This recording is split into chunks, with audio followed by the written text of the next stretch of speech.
I'm gonna have to slow this story down for a second because this story isn't as simple as team bad, woman good, even though that's how it feels at first glance. And trust me, I get why it feels that way.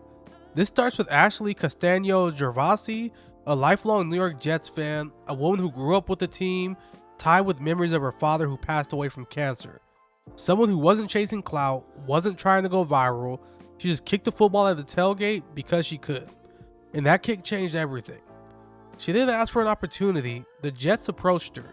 They invited her into a kick for cash competition, she advanced, she made it to the final round, and she was the only woman to do so. Her family bought tickets, people rearranged schedules, this moment became bigger than football, it became symbolic. And then, the Jets pulled her. Now, here's where the nuance matters. From the Jets' perspective, there is a reason they did this.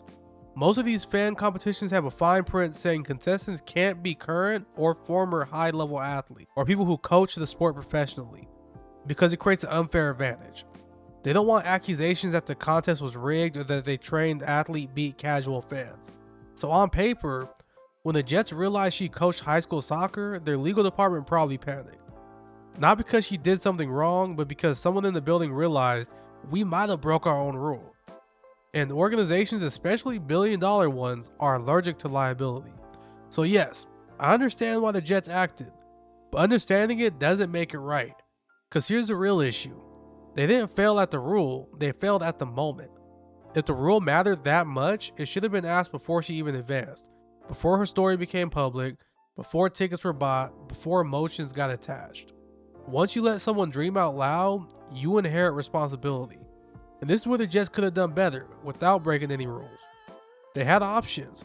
They could have immediately owned the mistake instead of pulling her late. They could have clearly framed the situation instead of letting it spiral publicly. They could have led with accountability instead of policy.